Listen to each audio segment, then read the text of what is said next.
Hey everyone, welcome back to another Diablo movie review. Today we're going to be reviewing Masters of the Universe, directed by Travis Knight, and starring a pretty, star-studded cast, I would say, with Nicholas Galitzine. Sorry if I mispronounced his last name, who we just saw in Sheep Detective. He plays, the titular He-Man. Uh, Camila Mendes, Jared Leto as Skeletor, and Idris Elba as Man-at-Arms. And a bunch of others, including like Brie Larson and some others. Um, that people recognize. But let's get into it. I think I would like to think most people know what Masters of the Universe is. It is kind of an older IP. Even myself, I saw some of the original like animated shows on like Boomerang, but I'm not like very much in the know. And I know there was the reboot of it a couple years ago. Um, that I never, I think maybe I watched the first episode, but didn't continue it. But this is obviously a project by Amazon that they are trying to build some franchises, kind of get out there. Also Mattel, I think they're relaunching a He-Man toy line. So in a way, this movie serves as marketing for that new toy line.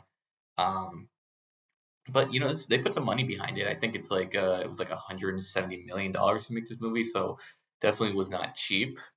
And I went into it, kind of excited. I thought the trailers looked good. I thought it looked enjoyable. I was getting very much like Dungeons and Dragons vibes from the film. And for those who maybe saw Dungeons and Dragons, it was highly, underrated. Did not really perform that well in the box office, but was such a fun, enjoyable film based off obviously the Dungeons and Dragons, board game and such. I thought just the vibes that were similar. So I went into the film. I saw it on this past Tuesday in Dolby Vision. So huge screen and stuff. The film I think visually looked really good, uh, especially like the ship battle, like kind of halfway through the film. I thought was really good. And yeah, just all the visual effects. Skeletor, they had like an effect where he did the glowing eyes, but kind of like almost like was reflecting in the film, which I thought was like cool. I thought it was like a cool little like detailed thing they did, which I really enjoyed. Also, Jared Leto as Skeletor, I think was probably the best part of this film. I think he's surprisingly funny and like enjoyable to watch, and um, yeah, I think he did a good job. I know Jared Leto's kind of a divisive, I should say, uh, actor person, but can't deny that he's an amazing actor. As much as maybe the person you might not like him. But yeah, he was great as Skeletor. Um, I actually think the weakest part of the film was the lead, Nicholas Galitzine as He-Man or Adam. I thought the script maybe kind of failed him. I thought the script was kind of weak. And I also just didn't feel like maybe he had the best kind of chemistry with some of the other cast members. I think in general the script felt pretty weak for a lot of folks. Like even Idris Elba's character, Man at Arms, like I felt like yeah he wasn't given that much to work with.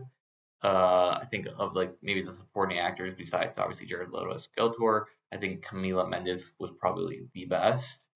Um, and everyone else is just kind of there, and I don't know, like it seems like honestly they were reading lines more so than like really like acting and like I don't know, getting into those characters, like really sinking into those characters. It just wasn't working for me. And that was became apparent pretty early on. Again, Nicholas Galitzine, like man, I think Nicholas is a good actor. I just saw him in Sheep Detective, and he was fun in that. Um, but the way he plays He-Man felt I don't know. I just couldn't connect with them, and I just wasn't buying into it. And that was kind of something that happened pretty early on, and I thought maybe there'd be like some development, um, but really there isn't. And I don't know, it was a little disappointing. Like I said, I was kind of excited about this movie. I thought it was gonna be better than what it ended up being. I still enjoyed it. I still had a good time, um, but not nearly, as good as some other films I've seen recently.